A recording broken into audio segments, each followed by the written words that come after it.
Okay, baiklah. Bismillahirrahmanirrahim. Assalamualaikum warahmatullahi taala wabarakatuh. Selamat datang semua kepada podcast Sembang Tepi episod pertama yang dibawakan khas oleh Majlis Perwakilan Pelajar Sesi 204-2025. Jadi tuan-tuan dan puan-puan yang mana sedang melihat podcast kita pada kali ini, kita bawakan satu topik yang sangat hangat yang akan dibincangkan bersama dua panel kita yang ada pada hari ini. Iaitu topik yang akan kita bawakan adalah MPP, Balaci HEP atau Pejuang Mahasiswa. Berkaitan satu topik yang sangat-sangat panas yang kita akan bawakan sebab kita ingin mendengar apakah respon yang ingin dibawakan oleh kedua-dua panel kita yang mana mereka berdua ini mewakili kedua-dua bahagian yang ingin kita bincangkan pada hari ini. Baiklah, jadi sebelum kita bergerak lanjut ke dalam topik kita pada hari ini, izinkan untuk saya memperkenalkan dahululah kita punya barisan panel kita pada hari ini, yang mana di sebelah kanan saja kita bawakan yang berusaha tiba lagi itu hello pelajar kita, Sir Farouk. Jadi Sir, sihat Sir? Assalamualaikum, Alhamdulillah, sihat walafiat. Boleh kata sebanyak ini program kita pada hari ini, dan boleh juga meluangkan masa untuk bersama kita pada hari ini. Boleh kata seorang figuran yang sangat-sangat hebat lah, kerana mampu untuk meluangkan masa juga pada kita pada hari ini. Okay, terima kasih banyak Sir. Terima kasih, sama-sama. Alhamdulillah, InsyaAllah. Itu adalah kita punya pelajar kita. Dan di sebelah kiri saya pula juga seorang figura yang tidak asing lagi di sini. Kita bawakan yang di-Ketua Majlis Pelajar kita, Saudara Chanis. Okay, Assalamualaikum warahmatullahi wabarakatuh. Terima kasih terlebih dahulu saya ucapkan kepada pihak podcast Sembang Tepi atas kesudian untuk menjemput saya. Dan hari ini saya sedikit beruntung dan betul-betul beruntunglah kerana dapat menjadi panel bersama dengan figura yang begitu hebat di UiTM Johor Kelantan. Itu yang berusaha Encik Mirza Farouk Amir Razli, Timbalan Rektor Dewan Pelajar kita pada hari ini. Baik, terima kasih pada panel kedua. Baiklah, jadi tuan-tuan dan puan, sebelum kita menelusuri lebih dalam lagi kepada topik kita pada malam ini, kita inginlah berkenalan lebih mendalam lagi lah dengan kedua panel kita. Jadi saya mulakan dulu lah dengan yang berusaha, Encik Mirza Farouk Amir Razli. Boleh berikan sedikit pengenalan berkenaan Sir? Kalau kita bagi tarik lah, bagaimana Sir dah berapa tahun dah berkhidmat di dalam HEP? Okay, Assalamualaikum warahmatullahi wabarakatuh sekali lagi. HEP ni dah lama lah. Dah lama sebenarnya saya involved dalam HEP ni daripada zaman saya belajar lagi. Saya dulu bekas Presiden Kolej Perindu pada tahun 1999. Saya juga sebelum itu merupakan macam biasalah Sekretariat Kolej, kemudian memegang Biro Akademik, kemudian baru menjadi Presiden. Tetapi sebelum itu saya juga merupakan pendebat universiti lah. Dan saya pernah memenangi VC Cup pada tahun 1999 ataupun 98 tak silap saya. Jadi dari situ saya dah mulalah melibatkan diri dengan HEP. Dan akhirnya saya buat master. Selepas master, terus ditransfer ke Kelantan. Sampai saja di UiTM Kelantan pun, saya sudah pun melibatkan diri di dalam program-program HEP pada ketika itu. Pada tahun 2002,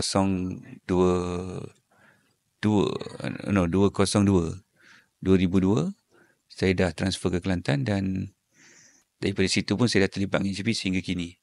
Saya juga pernah memegang jawatan sebagai koordinator unit pembangunan komuniti dan keusahawanan. Saya juga pernah memegang jawatan sebagai ketua unit pembangunan dan kepimpinan pelajar selama lebih kurang 4-5 tahun macam itulah. Kemudian untuk jawatan Timbalan Rektor HEP ini merupakan penggal kedua saya lah. So nak kata banyak tu tak ada banyak sangat, tapi boleh lah, InsyaAllah. Okay, terima kasih yang berusaha Sir Farouk. Boleh kata ya, daripada apa yang kita dengar pun panjang pengalaman beliau, dan boleh kata selok-belok HEP ni boleh kata beliau sudah sangat-sangat mahir lah. Dan ya, kita betul-betul beruntung kerana kita ada Farouk pada malam ni, sebab kita akan mendengar bagaimana beliau akan mengupas lebih dalam berkenaan tajuk kita pada malam ini. Baiklah, terima kasih sekali lagi saya kepada Farouk atas pengenalan sebagai ringkas sebentar tadi. Seterusnya kita akan berkenalan pula dah dengan panel kita yang kedua, juga sekali lagi ikon yang tidak asing lagi di sini. So boleh memperkenalkan diri sebagai ringkas dan juga ceritakan pengalaman saudara di dalam bidang pimpinan ini. Baik, terima kasih kepada saudara moderator. Terlebih dahulu saya merupakan pelajar semester 5 untuk semester ini bagi ijazah sarjana muda sains matematik, dan alhamdulillah direzekikan lagi sekali untuk memegang jawatan sebagai yang di-Pertua Majlis Perwakilan Pelajar. Untuk makluman, dulu saya juga merupakan yang di-Pertua Majlis Perwakilan Pelajar ketika mana saya belajar di UiTM Cawangan Perak, kampus Tapah ketika itu, dan ini merupakan kali kedua, sesi kedua, tetapi bersama dengan pasukan yang berbeza. Dan apabila kita bercerita soal kepimpinan, saya rasa saya ni bukannya secara sukarela sebenarnya masuk kepada dunia kepimpinan, tapi lebih kepada dipaksa oleh cikgu-cikgu di sekolah suatu ketika dahulu. Dan akhirnya pembawakan cikgu-cikgu inilah yang menunjuk ataupun yang menjadi pandu arah kepada saya, dan akhirnya saya berada dalam dunia kepimpinan, dan sekarang ini masih lagi dalam proses pembelajaran lah untuk menjadi seorang pemimpin yang hebat. Itu saja saya sedikitlah latar belakang ataupun pengalaman saya dari bidang kepimpinan. Saya boleh bayangkan, Hanif, macam mana daripada sekolah tu tiba-tiba awak dijadikan ketua kan. Dulu saya dijadikan ketua ni sebab faktor saiz. Saya dah agak dah. Kan. Pasal bila dia ada saiz, budak-budak ni semua kecil, dia pun pergi, diam. Habis semua diam. Salah satu faktor lah. Tapi adakah sekarang pun faktor yang sama? Saya cuba mengekalkan faktor tersebut. Tapi saya tak lah kan. Okey, baik, terima kasih saya ucapkan kepada pendengar kita, saudara Cik Hanif. Boleh kata juga merupakan satu latar belakang yang cukup menarik lah untuk kita sama-sama tengok, dan juga satu insight yang sangat tepat lah untuk kita bawa untuk membincangkan berkenaan topik kita pada malam ini. Baiklah, jadi kita akan terus kepada isu yang ingin kita berdiskusi lah pada hari ini. Kita mulakan dengan soalan yang saya ingin ajukan lah kepada Sir Farouk. Baiklah, soalan pertama yang saya ingin ajukan di sini adalah, adakah struktur atau peraturan sedia ada benar-benar memberi ruang kepada MPP untuk bebas bertindak, atau adakah ia sekadar alat kawalan pentadbiran universiti? Okey, soalan tu bagus. Soalan yang saya rasa very fundamental, yang semua orang kena faham. Daripada soalan tadi, saya ingin bertanya satu soalan semula kepada semua MPP dan juga semua orang yang mendengar pada hari ini. Apabila kita bercakap tentang kebebasan, wujud ke kebebasan yang mutlak dalam hidup kita? Itu persoalan yang semua orang kena jawab. Kalau semua orang mempunyai jawapan, maka terjawablah persoalan tadi. Apabila kita cakap tentang kebebasan, adakah kita mempunyai kebebasan yang sebebas-bebasnya? Ataupun kebebasan itu adalah satu perkataan yang mana kita faham kebebasan itu masih juga terletak di dalam satu kerangka yang ada panduan, ada prinsip, ada norma yang kita perlu ikut. Maksudnya kebebasan itu bukanlah satu kebebasan yang mutlak. Kebebasan itu adalah satu kebebasan yang terkawal sebenarnya. Dalam erti kata yang lain, dia mesti terkawal. Tidak ada satu perkara pun dalam dunia ini yang akan memberikan kita hak dan kuasa yang mutlak. Tak ada. Selagi mana kita manusia, contohnya kita sebagai seorang Islam, kita tak boleh lari daripada ajaran agama kita. Kita tidak boleh lari daripada Al-Quran dan hadis. Kebebasan di situ bermaksud kita bebas memilih apa yang ada di dalam kerangka Al-Quran dan hadis. Ini kena faham. Because this is the fundamental of thought yang semua orang kena faham, yang semua pemimpin kena faham, dan semua manusia kena faham. Kalau dia tak faham benda ni, maka banyaklah benda lain dia susah nak faham. Dan pasal kebebasan itu bukan bermaksud kebebasan yang mutlak, tak ada. Jadi bukan kata MPP sahaja tidak bebas mutlak. Saya pensyarah pun tidak bebas mutlak. Yang di-Pertuan Agong pun tidak bebas mutlak. Seorang ketua polis negara pun tidak bebas mutlak. Seorang ketua angkatan tentera pun tidak bebas mutlak. Kebebasannya itu hanyalah di dalam kerangka-kerangka yang dibenarkan oleh undang-undang, peraturan dan norma ataupun perlembagaan dalam konteks yang lebih besar. Jadi jawapannya adalah kebebasan yang terpandu atau kebebasan yang mempunyai sempadan. Tidak ada satu perkara pun yang mempunyai kebebasan mutlak. Begitu juga dengan kuasa. Kita tidak ada kuasa mutlak. Tak ada. Siapa yang cakap dia ada kuasa mutlak? Cuba bagi tahu saya. Dalam dunia ni siapa? Ketua polis ada kuasa mutlak? Dia tak tahu apa bencana yang akan berlaku. Seorang yang Perdana Menteri dia kata dia ada kuasa mutlak? Tak ada juga. Pasal semua perkara di dalam dunia ini dia saling berkaitan dan kita tidak ada satu pun kuasa mutlak untuk mengawal. Sebaliknya, ada perkara-perkara lain ataupun di dalam research dia panggil moderating factor yang akan mempengaruhi sesuatu keputusan ataupun sesuatu kuasa. Okey. Baiklah, jadi boleh kata apa yang saya boleh simpulkanlah berkenaan apa yang telah pun dikonsepkan tadi. Kebebasan yang telah ada yang kita bawakan sebenarnya adalah kebebasan sebenarnya yang perlu ada adalah kebebasan yang terkawal. Mereka kata bebas yang ada dia punya kotak dia. Dia tak perlu bebas yang terlalu open. Kalau kita dah open, ia akan jadi tak kawal, ia akan menjadi mudarat pada diri kita sendiri. Baiklah, satu jawapan yang menarik lah yang telah dikongsikan oleh sebentar tadi. Baiklah, saya beralih kepada panel yang kedua. Izinkan saya untuk tanya soalan ini yang berbunyi, apakah peranan sebenar MPP berbanding kelab persatuan lain, dan apakah hubungan ideal yang sepatutnya diwujudkan antara MPP dan juga bagi HCP? Baik, terima kasih kepada saudara moderator atas satu persoalan yang telah dilontarkan. Ditanya kepada saya apakah sebenarnya peranan Majlis Perwakilan Pelajar berbanding dengan persatuan-persatuan yang lain. Bagi sudut pandang saya, peranan pertama untuk Majlis Perwakilan Pelajar ini sudah tentu berkaitan dengan kebajikan mahasiswanya. Tetapi tidak dilupakan juga Majlis Perwakilan Pelajar juga adalah salah satu persatuan yang perlu untuk bergiat aktif, terutamanya dalam penganjuran program, bagaimana kita membantu HCP untuk melengkapkan KPI yang telah pun ditetapkan. Ini semua adalah peranan Majlis Perwakilan Pelajar itu sendiri. Dan apabila dipersoalkan pula soal hubungan antara MPP dan juga HCP, saya lihat bahawa MPP dan HCP ini adalah saling melengkapi antara satu sama lain.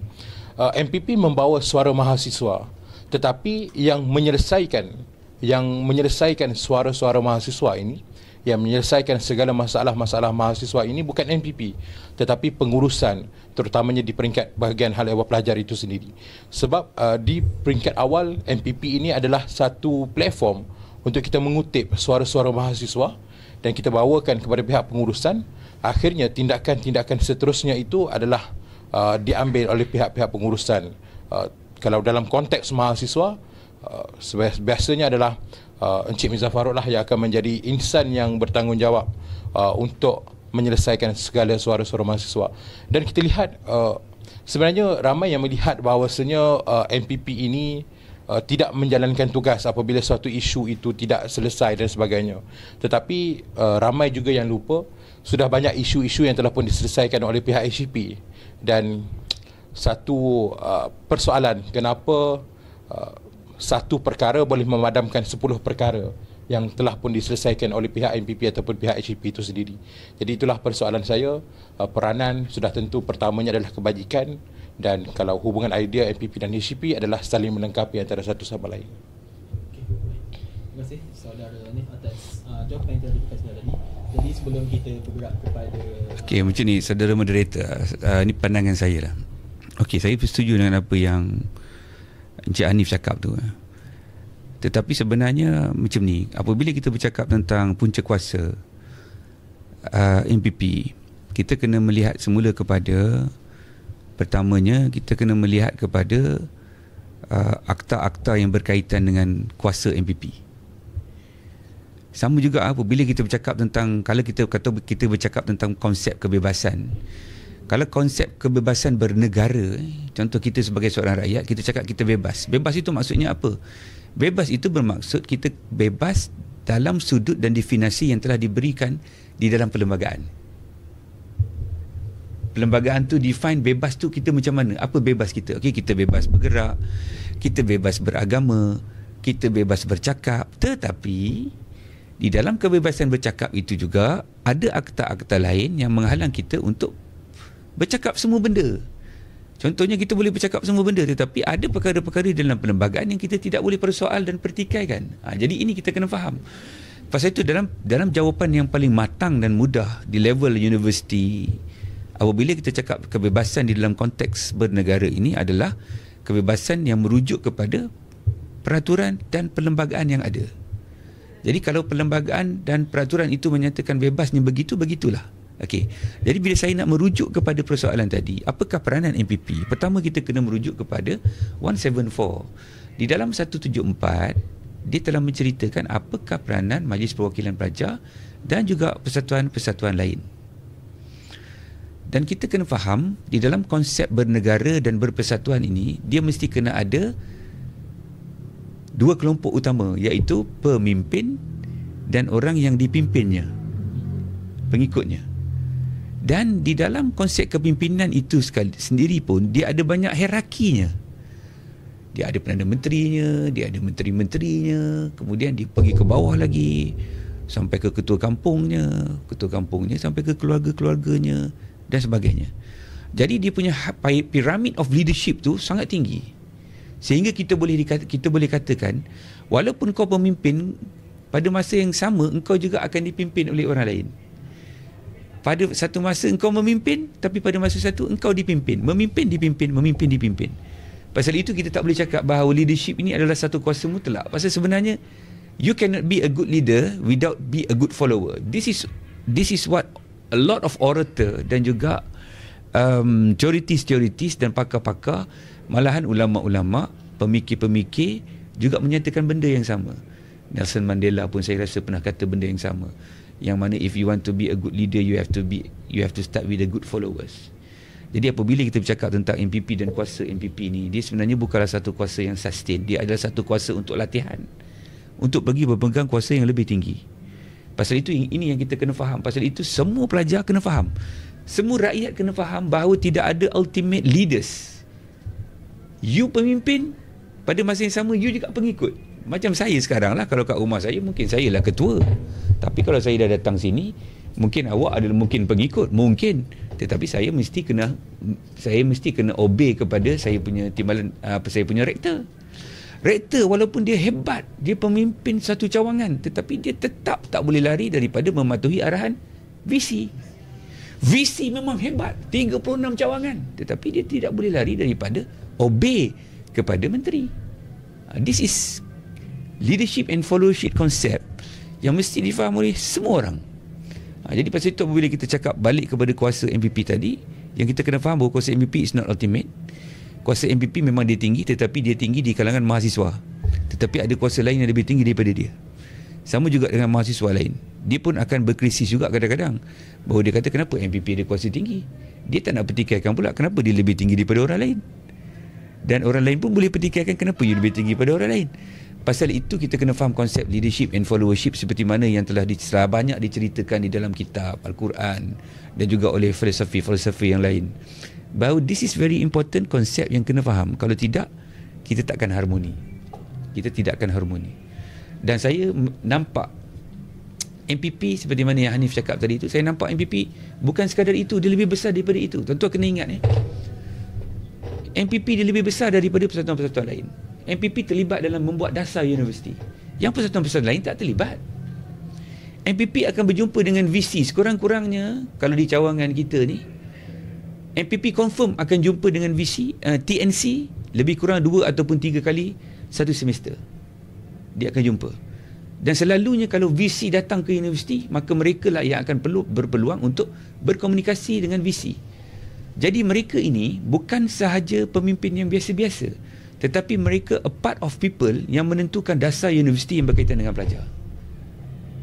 Jadi dia bukan biasa, dia bukan kecil, dia besar. Pasal itu kalau di universiti kita kena faham, if you want to be a superior leader among the student, you have to be MPP.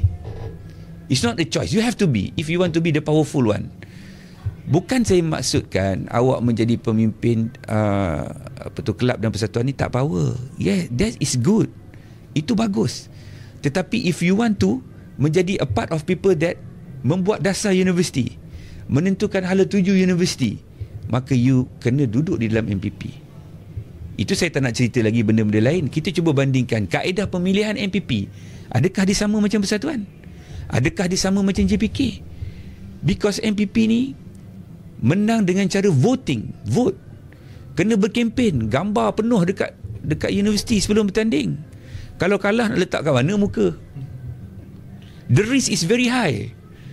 So jadi apabila mereka take risk, so they deserve to get the power and untuk menjadi orang yang sebahagiannya membuat dasar universiti, membantu universiti dan sebagainya. Okey, saya rasa kat situ dulu. Satu perpasan yang menarik yang telah pun dikupas oleh kedua benda kita, dan saya boleh kata saya tertarik dengan satu benda lah yang dikupaskan oleh yang berusaha timbalan kita berkenaan apa-apa pun boleh kata bukan dalam bidang kepimpinan sajalah, apa-apa perkara hidup kita yang paling penting adalah asas kepada satu benda itu. Kalau kita tak ada asas, kita macam mana kita hendak bina rumah di atas itu. Baiklah, kita akan teruslah kepada soalan kita yang kedua. Kita banyak lagi soalan ni tapi sebelum lama juga kita ambil. Okey, kita kat pada soalan kedua yang saya ingin ajukan dahulu kepada saudara ni. Boleh.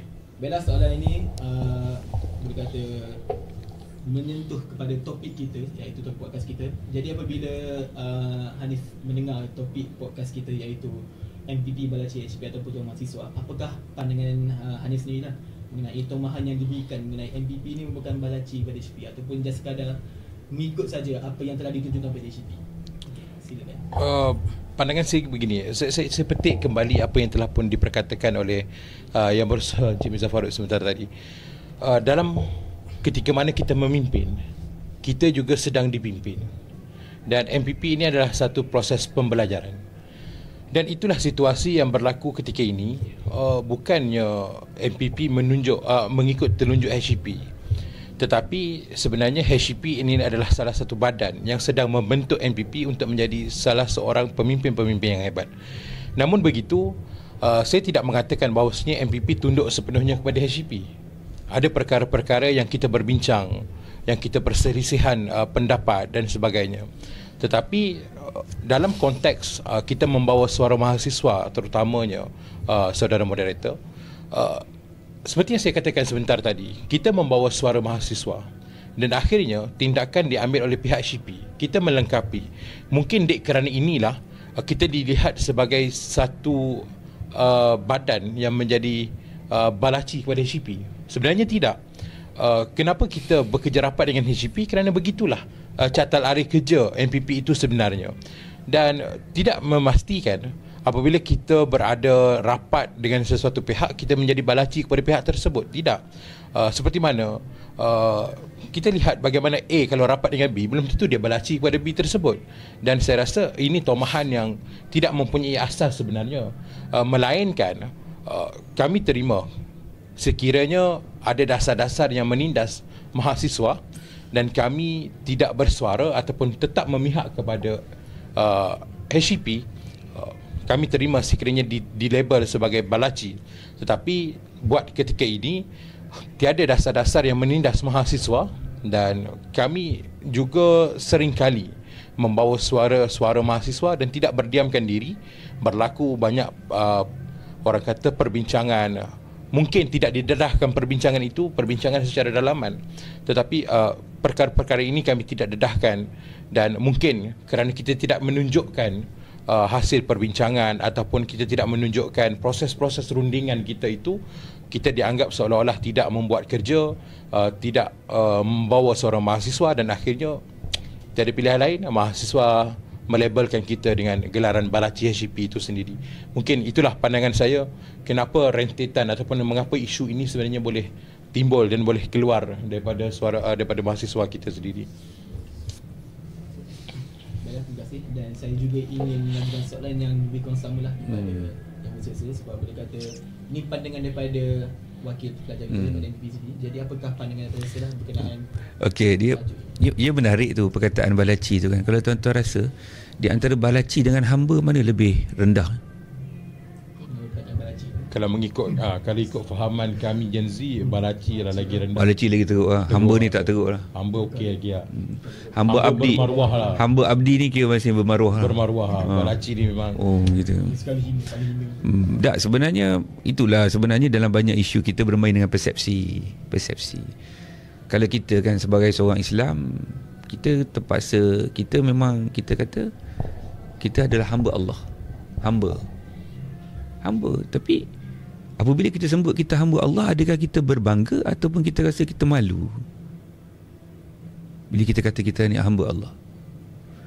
Memang kita sedar bahawa kita hamba, maka kita berbangga. Bila kita taat kepada perintah Allah, kita faham kita ini adalah hamba Allah, maka kita berbangga.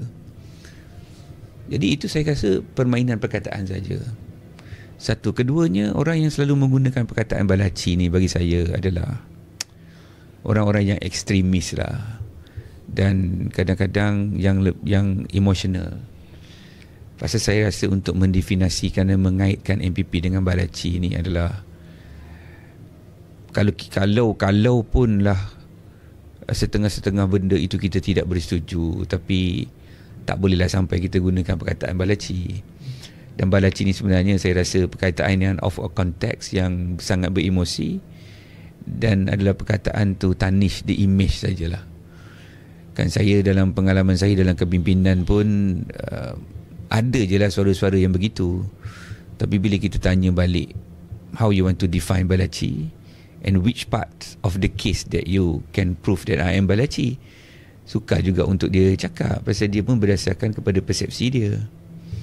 Ini yang berlaku. Dan biasanya orang yang selalu cakap begitu pun adalah kebanyakannya orang-orang yang tak faham punca kuasa, tak faham sumber kuasa, tak faham level kuasa. Dan ramai je pelajar yang begitu. Bila dia tak pernah memegang jawatan, dia tak faham. Jadi kadang-kadang kalau kes kemalangan dekat luar universiti pun dia nak salahkan MPP juga. Itu di luar konteks kuasa MPP. Dan kadang-kadang ada isu-isu yang berkaitan dengan pelajar yang di luar konteks dan kuasa MPP. MPP pun tak ada kuasa untuk masuk campur. Bukan saja MPP tak ada kuasa masuk campur. Kadang-kadang timbal rektor pun tak ada kuasa juga nak masuk campur. Pasal kita kena faham tentang garis kuasa, kita kena faham tentang apakah kita punya job spec, kan? Itu. Dan sebenarnya kalau orang yang bercakap kita Balaci ni dan dia pun tidak pernah memegang apa-apa jawatan, maafkanlah dia. Memang perkataan itu memang base betul-betul kepada perasaan dia saja. Pasal seperti saya kata tadilah, job spec MPP ni jelas, levelnya pun jelas. Dan kita kena faham, lagi satu yang kita kena faham, bahawa MPP ni pun bukanlah satu kuasa yang kita akan pegang sampai kita mati. Kita pegang 1 tahun je. Lepas 1 tahun, you have to be a very good follower back. Kan, kau dah tak boleh jadi ketua lagi lah, kau dah jadi follower.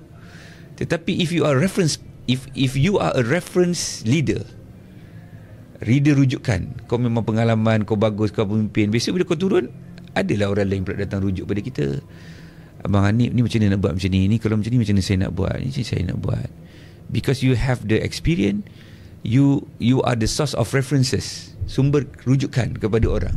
Maka you will be sustained as a leader, yang bukan leader yang ada authority, tetapi leader yang ada pengetahuan, pengalaman, leader yang dihormati. Dan if pada masa ketika itu awak masih lagi dirujuk dan awak mempunyai kuasa of reference power tadi, maka awak akan jauh lebih hebat daripada MPP yang sedia ada. Kan, because your power is not based on the authority, but your power based on the willingness of the follower to respect and to refer to you. Itu lagi dalam satu konteks lain, is a ultimate power lah. Pasal tu kadang-kadang setengah pemimpin tu dia dah tak ada kuasa, dia dah tak ada jawatan, tetapi dia masih lagi dirujuk, dia masih lagi dihormati keputusan-keputusannya, pemikirannya diterima. Itu dah sampai level lain. Jadi saya rasa Balaci-Balaci ni kita tak payah tekankan sangat lah. Pasal apa, saya rasa orang yang cakap macam tu pun memang dia pun tidak ada asas yang kukuh sebenarnya. Dan kalau betul dia berani, awak buat sesi debat, panggil dia, cakap, bincang. Pasal dia macam ni, sebenarnya dalam pemimpin ni, dalam mahasiswa kebanyakannya there is a knowledge gap. Knowledge gap ni bermaksud apa? Dia follower, dia ingat dia tahu semua. Dia tak tahu apa yang leader tahu. Pasal awak, macam sekarang ni kita bercakap tentang student empowerment. Saya rasa kebanyakan pelajar pun tak faham tentang student empowerment. What is happening in the world and this in Malaysian university? Kebanyakannya mereka pun tak tahu. When we talk about student empowerment, dulu mahasiswa dipilih oleh pengurusan, untuk pengurusan yang menentukan siapa MPP dan sebagainya. Kononnya begitu. Hari ini kita ada CEC, Campus Election Committee. Yang Campus Election Committee ni adalah satu badan yang memang betul-betul bebas. Mereka yang membuat perlembagaan tentang pemilihan dan sebagainya, kaedah, bagaimana mesyuarat, macam mana nak menentukan calon, semuanya decided by this group but endorsed by the university. Clear. Pemilihan MPP daripada A sampai Z diuruskan oleh this CEC. Without the interference of HCP, maka diorang ni pun menang. Jadilah pemimpin pelajar. Bila diorang jadi pemimpin pelajar, diorang dah bebas daripada pemilihan lagi, diorang dah bebas. Dan macam mana pula kita nak kata mereka ni Balaci? Persoalan akan wujud di situ. How you said these people are Balaci? Because everybody boleh menjadi calon dan boleh menjadi MPP. If you said other people are Balaci, so you have to take the responsible. Jadilah MPP. Because you boleh jadi MPP. There is no interference by the management. Jadi, tapi kalau sekadar menghukum orang balaci dan sebagainya. Kita pun tak ada jawatan, tak pegang apa-apa, hanya sebagai pengkritik kedai kopi yang tidak ada kuasa. Apa kita nak layan? Just wasting time. Because when you become like opposition lah, kita boleh anggap dia sebagai opposition yang tidak bertanggungjawab, macam-macam boleh cakap, macam-macam lah. Kan saya bagi contoh, salah contoh kan bahaya pula kan. You boleh kata lah, okay, kalau MPP sepatutnya kena fight untuk pelajar, PTPTN pelajar yang 3,000 tu fight bagi jadi 3,000, yang apa tu, yang 3,000 tu fight jadi 10,000. Memanglah apa pun kau boleh cakap, because you are not in the position, and you are not in the position to be responsible kan. Tetapi if you pegang dia duit tu you pegang, you yang nak bagi, you have to very calculative. Boleh ke you bagi? Ini yang akan berlaku. Jadi pasal itu, perkataan balaci ni saya rasa perkataan yang paling rendah lah dalam perbincangan sebenarnya. Dan kita pun faham perkataan-perkataan itu selalunya digunakan sebagai provokasi dan sebagainya. Tetapi kalau mereka boleh buktikan bahawa there is unsur-unsur itu, tak apalah. Tetapi selalunya apa yang berlaku adalah, pasal itu dalam kepimpinan yang kita kena faham adalah kita mesti kena ada satu sistem komunikasi yang jelas, yang terbuka, yang baik. Contohlah, saya nak bagi satu contoh kan. Kalau kita tak puas hati dengan pengurusan, biasanya MPP akan minta untuk buat pertemuan, kita bincang. Apabila berlaku perbincangan di antara dua kumpulan, pelajar, pensyarah dan juga pengurusan pun cakap, okay, never mind, kita nampak masalah itu, kita akan cuba solvekan problem tu. Tapi tiba-tiba pada peringkat perbincangan tu bersetuju untuk memberi ruang kepada pengurusan untuk menyelesaikan. Tiba-tiba disebut memberi ruang, tiba-tiba tak memberi ruang. Mereka menggunakan channel-channel lain untuk membuat pula tuduhan-tuduhan dan sebagainya, dan tidak menghormati keputusan daripada perbincangan tadi, komunikasi tadi. Maka dia kat sini yang salah satu benda yang boleh mewujudkan masalah kan. Kalau kita bincang, kita kena obey. Pasal itu dalam Islam, dalam perbincangan pun dia ada adab-adab perbincangan. Mesyuarat dia ada adab-adab mesyuarat yang kita kena patuh. Itu yang saya katakan tadi sebagai kerangka harmoni tu. Kalau tidak ada kerangka harmoni tu, etika-etika yang ada di dalam setiap step perkara yang kita buat, maka akan jadi masalah. Itu saja. Tapi saya tertarik dengan satu perkara yang disebut oleh yang berusaha Sir Farouk tadi. Balaci adalah satu perkataan yang beremosi. Saya setuju sebab bila kita tengok pattern-pattern perkataan-perkataan begini digunakan adalah sebenarnya apabila kehendak mereka tidak dipenuhi.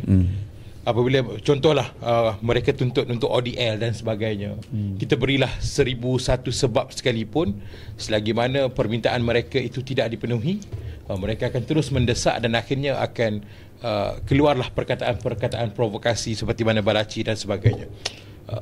Dan mungkin harapan saya sebenarnya kita sebagai seorang mahasiswa perlu mengelakkan menggunakan perkataan-perkataan yang beremosi dan juga melakukan provokasi-provokasi yang bagi saya adalah provokasi murahan lah. Betul. Hanif, saya tertarik dengan awak sebut pasal ODL ni kan. Pasal kadang-kadang ODL ni pun satu isu besar kan. Betul. Semua orang nak ODL. Tapi macam ni lah, pasal tu saya kata kita kena bincang. Contoh macam ni tuan-tuan apabila kita nak ambil keputusan sama dia ODL ataupun tidak, kita kena tengok banyak benda. Kita tak boleh tengok satu benda je. Contoh kan, tuan-tuan tahu tak, kafe-kafe dekat dalam UiTM ni, dia bayar sewa untuk setahun. Setahun itu, ia berdasarkan kepada 14 minggu pengajian, cutinya dan sebagainya. Kan? Jadi katalah, kita sepatutnya 14 minggu kita belajar secara face to face. Lepas tu nanti tuan-tuan minta pula ODL 2 minggu. Campur pula dengan raya 3 minggu. Apa kesan ODL ini kepada peniaga-peniaga ni? Akan mengalami kerugian yang sangat besar. Dia akan sekarang ni, kalau kita budak, kita sukalah. Tapi cuba kita bayangkan lepas ni kita keluar, kita adalah peniaga di situ.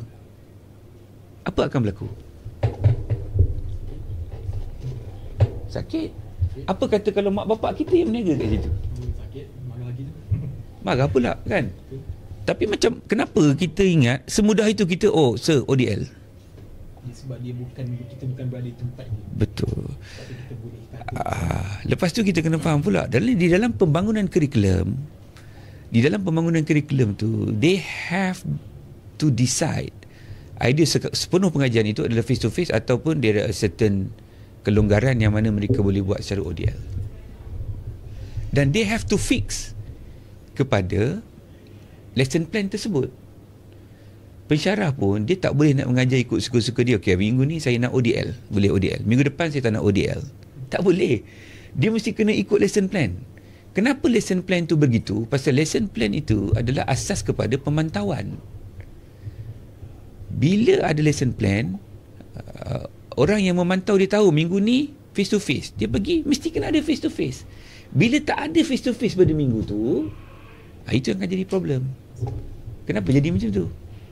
Kan? Jadi pasal itu banyak benda yang kita kena fikir sebelum kita nak memohon sesuatu. Kan? Kalau tidak nanti dia akan ada banyak masalah lain. Tapi kadang-kadang student tak faham. Dia ingat dia nak ODL, dia ODL. Cukup. Lagi satu kita kena ingat bila kita ODL ni, kita nak balik rumah kita.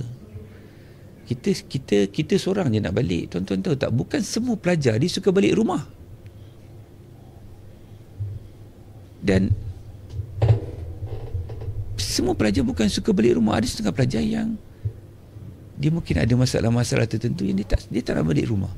Apabila you force people to terima ODL, bukan saja kau nak ODL, kau tak nak, tak boleh. Semua sekali kena ODL, semua sekali kena balik. Separuh balik, separuh tak balik. Dia akan menyusahkan SRK pula yang berada dekat universiti ni. Lepas tu kalau semua ODL, SRK nak jaga siapa? Kan? Dalam cerita kita ni ada cerita bangau-bangau juga, tetapi dalam bangau-bangau ni versionnya bukan untuk menyalahkan sesuatu, tetapi nak beritahu every decision have been made akan memberi kesan kepada banyak golongan dan banyak pihak. Pasal tu bila kita nak minta sesuatu, kita kena fikir. Pasal tu HCP pun tidak akan terus bersetuju, HCA pun tidak akan terus bersetuju, dan MPP pun tidak boleh terus bersetuju, because kena bincang betul-betul. Dan apabila kita terlampau banyak ODL pula, mak bapak pun tak tahu student ni, dia ni belajar ke tak belajar. Adakah semua pelajar ni yang bila kita tiba-tiba kita buat ODL, mak bapak dia tahu? Tambah-tambah kalau mak bapak dia orang yang kat kampung dan sebagainya, dia pun tak tahu anak dia ODL ke apa. Tengok-tengok anak ni dekat universiti pun tak ada, dekat rumah pun tak ada. Duduk kat mana? Dia akan memberi kesan pula kepada pemantauan ibu bapa tadi pun, because of keputusan-keputusan yang dibuat secara tidak terancang. Jadi pasal itu, it's not easy to make decision. Dan kita kena faham, janganlah macam tu. Kita belajar, kita kena follow the rules. Pasal itu tadi kita berjumpa dengan guru-guru pondok Kelantan. Dan saya tengok semua guru-guru ni dia bercakap tentang ketaatan dan obedient. Islam ni dia satu agama yang sangat hebat. Islam mengajar kita meletakkan guru kita ni sama level dengan ibu bapa kita. Kenapa? Salah satu daripadanya adalah sifat taat, obey, patuh. Kan? Kita kena hormat guru kita, kita kena hormat pengurusan kita. Barulah sifat taat itu akan masuk dalam diri kita, dan sifat taat itu akan ada pada anak-anak kita, isteri kita. Awak bayangkan kalau kita hidup dalam satu keluarga yang tidak ada ketaatan, macam mana? Hanif beritahu kat isteri, yang you masak kejap. Oh, malas lah hari ni, bi masak sendiri dah. Sekali-sekala tak apalah, Hanif pun romantik juga kan. Tapi kalau selalu kena macam tu kan, jam juga tu kan. Jadi kena ada give and take dan sebagainya. Tetapi sifat ketaatan tu mesti ada. Macam saya cakap tadi lah, ketaatan dia pergi balik kepada leadership and followership. Dan kita kena ingat apa benda yang kita buat, itulah balasan yang akan kita terima kan. Pasal itu seorang isteri dia taat pada seorang suami, seorang anak taat kepada ibu dan bapa dia. Kan indah hidup macam tu Tetapi kalau anak asyik lawan bapak, kan, bapak pula asyik lawan pula dengan bapak pula lawan dengan bos kat tempat kerja, lepas tu nak harap naik gaji. Mana ada dunia orang kau lawan dengan bos, kau asyik lawan bos kau boleh naik gaji. Susahlah macam tu, kan. Pasal tu sifat taat ni adalah salah satu asas kepada keharmonian dan kejayaan. Saya tengok ramai pelajar-pelajar Kelantan yang saya tengok yang background agamanya, alhamdulillah saya tengok hebat, sangat hebat. Cakapnya lemah lembut dengan guru, hormat guru. Sampai selipar guru pun dia tolong susun. Dan saya kadang-kadang saya tengok, Masya Allah, hebat lah budak ni. Kalau anak aku macam ni, hebat. Jadi macam mana kita nak instilling the high value ni yang dibawa daripada zaman Rasulullah SAW sehingga ke zaman-zaman sekarang ni? Macam mana kita nak fikir macam tu? Kita tak perlu sangat nak memikir tentang asyik nak lawan. Saya pernah ada dulu satu tim MPP, Salam Perjuangan. Saya cakap, awak nak berjuang apa? Kan, nak berjuang apa? Pasal kita ni, kita boleh selesaikan masalah dengan cara berbincang. Tak perlu nak lawan-lawan pun. Benda boleh bincang, kenapa nak lawan? Hanif, tapi budak sekarang benda nak lawan, buat apa nak bincang? Benda boleh lawan benda boleh lawan, buat apa nak bincang, kan? Terbalik. Terbalik. Benda kalau boleh hancur lebur, boleh viral, buat apa nak bincang? Itulah masalah dia. Kan? They choose violence. They choose to be very popular. Mereka mencari pendekatan-pendekatan yang populis. Kan? Oh, semua cerita nak tak puas hati sikit dengan pengurusan, masuk dalam TikTok, masuk dalam video. Confession. Cuba awak bayangkan besok bila dah kahwin, tak puas hati pun masuk dalam confession. Awak kena ingat, bila awak masuk di dalam media-media yang macam ni, dia akan terus kekal dalam tu, dalam TikTok, dalam Facebook, dalam tu. Pasal itu kalau kita tengoklah dalam banyak kes perkahwinan dekat Malaysia ni, kalau dah cerita-cerita suami hentam isteri dalam YouTube, dalam Facebook, isteri tentang suami dalam Facebook, susahlah nak bertaut balik. Tak boleh. Pasal tu dalam Islam dia dah kata setengah-setengah benda ni adalah benda yang very personal. Kau tak boleh nak cerita ke orang. Sama juga kita dalam masalah keluarga, dalam masalah kita di kalangan kita bersyarah dengan ni, yang mana kita boleh bincang, kita bincang lah. Kita selesaikan secara dalaman. Itu adalah adab-adab yang mesti kena ada. Pasal itu dalam banyak hadis Al-Quran dia kata mempelajari adab itu lebih lama daripada mempelajari ilmu. Because why? Because inilah. Okay. Dan sikit mungkin mahasiswa kita sebenarnya mereka menganggap bahawasanya majlis perwakilan pelajar wajib memenangkan pelajar. Mungkin itu persepsi ataupun fahaman mereka. Tetapi mereka lupa dalam kita membuat keputusan, kita perlu lihat ke semua pihak-pihak yang terlibat, dan kita perlu memastikan keputusan yang kita buat itu win-win situation kepada semua, bukannya kepada satu pihak sahaja. Jadi mungkinlah persepsi yang ada sekarang ini, selagi mana kau MPP, kau perlu menangkan pelajar walau apa jua isu yang ada. Mungkin itulah selagi mana kita tidak menangkan pelajar, mungkinlah sebab itu yang mereka cop kita sebagai balaci dan sebagainya. Mungkinlah juga. Tapi memang ada orang yang begitu. Dia selalu fikir apa yang dia nak dia mesti dapat, kan? Mungkin ada yang berfikiran macam itu. Tetapi pasal itulah kita kena communicate. Sebenarnya saya pun tak nak salahkan pelajar. Kadang-kadang di level mereka yang masih muda, yang kurang pengalaman, mungkin mereka akan beremosi, mereka akan berpersepsi begitu. Tetapi kalau kita selalu jumpa mereka, kita selalu bincang dengan mereka, kita memberi justifikasi setiap tindakan kita, InsyaAllah mereka boleh faham. Pasal tu saya rasalah di UiTM Macang Kelantan contohnya, kita ada lebih kurang 245 program satu semester. Dan boleh dikatakan dalam 245 program tu, boleh dikatakan 70% atau 80% program itu semua saya pergi. Saya jumpa pelajar, kita sembang dengan pelajar. Dalam randau kita jumpa, kita pergi, kita sembang. Dan apabila kita banyak komunikasi dengan mereka, mereka ni saya nampak tenang, mereka saya nampak terkawal, tahap obedient mereka tinggi. Dan pasal itu saya rasa sebenarnya communication is the key to success. Sama juga dengan MPP. Balaci-balaci ni semua wujud bila dia tak kenal korang siapa. Kalau korang selalu datang, jumpa dia orang, Yelah kadang-kadang bila diorang nak sesuatu, diorang akan nampak angle dia je. Macam cantiklah kita cakap tentang ODL kan, dia nampak angle dia nak mudah diri dia. Dia tak nampak bila dia balik terkejut macam tu, bapak dia pun terkejut juga tu. Mak dia pun terkejut juga. Dia kadang-kadang terlupa setiap kali dia nak balik. Pergi balik dah 100.5 habis. Kan? Lepas tu dia nak datang balik 100.5 lagi. Kan? 100.5 tu bersamaan dengan kos dia duduk di universiti lebih kurang 15 hari ataupun 10 hari. Dia pun memberi kesan, tapi kadang-kadang hal yang dia tak fikir bahawa dia buat tindakan tu bapak dia nak kena tanggung kerugian. Dia tak fikir. Pasal tu saya kata ada kelompok-kelompok yang tadi bila dia nak balik dia dah fikir bapak dia kesian, bapak dia nak habis duit lagi. Jadi dia pun akan slow down. Tetapi oleh kerana tindakan yang diambil tu, jadi dia pun terkesan juga di atas tindakan yang kita bersetuju tadi. Kan? Tanpa dia sedari. Jadi yang budak yang tadi duk fight sangat tu, dia tak fikir pasal orang lain, dia fikir pasal diri dia je. Dia tak pernah fikir pun kawan dia yang tak ada duit nak balik rumah macam mana, nak pergi sana. Dia pun rasa macam mak bapak dia pun suka, happy. No. Saya tahu pasal saya pernah student-student yang tak suka balik rumah. Sambil cuti semester pun dia nak duduk kat universiti. Saya tanya kenapa? Mak bapak dia macam inilah itu. So dan kadang-kadang awak tengok ada setengah-setengah badan-badan beruniform. Kenapa budak-budak ni suka duduk dalam badan beruniform? Kalau kita fikir logik kan, sukses ni. Hari-hari cuti 8 jam berkawat. Kan?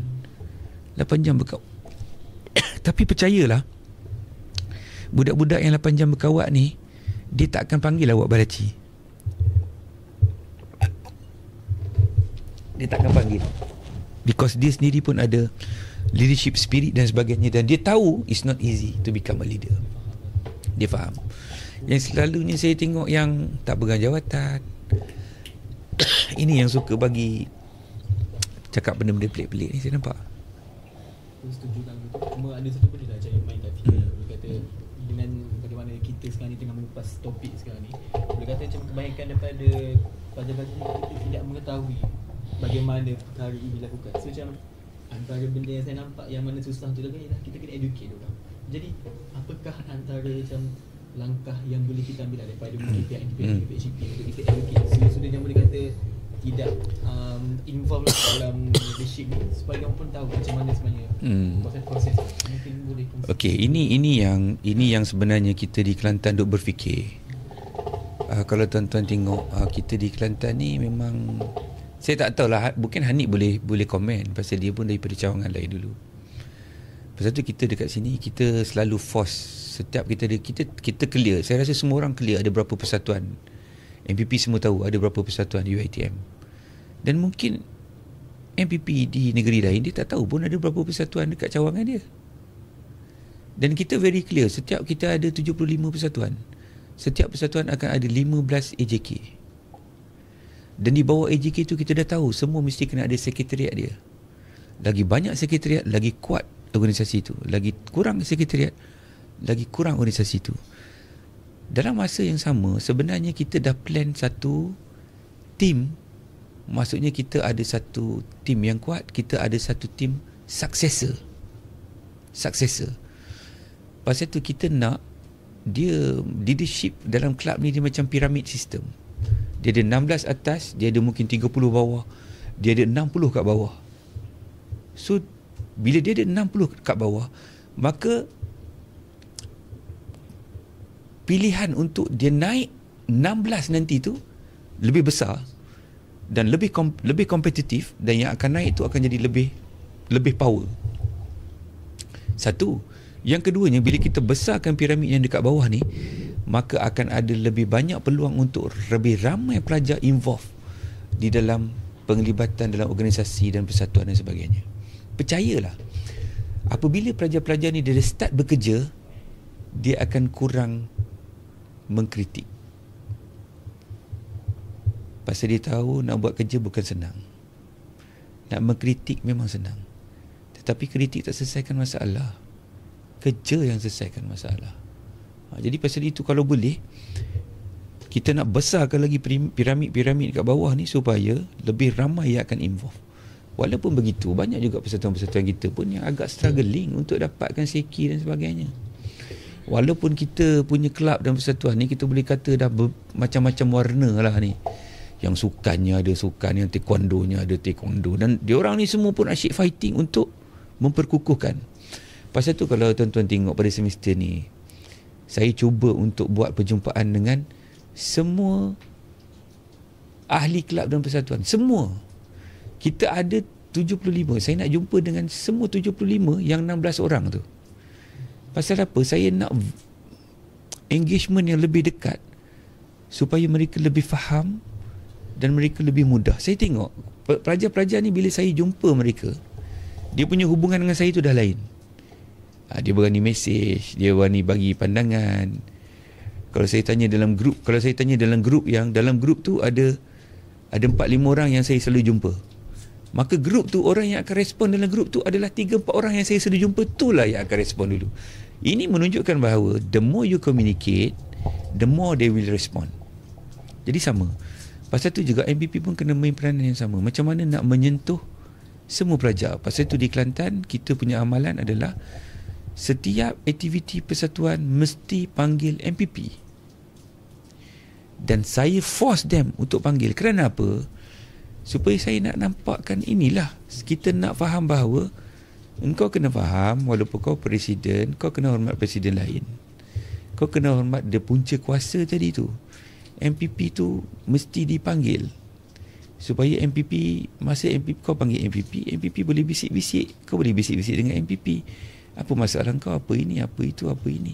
Pasal itu, saya sangat bersetuju dengan level 3 pemekasaan mahasiswa. Setelah dia ada CEC, setelah dia ada SPM, dia ada parlimen, dia ada kuasa pengurusan kewangan pelajar.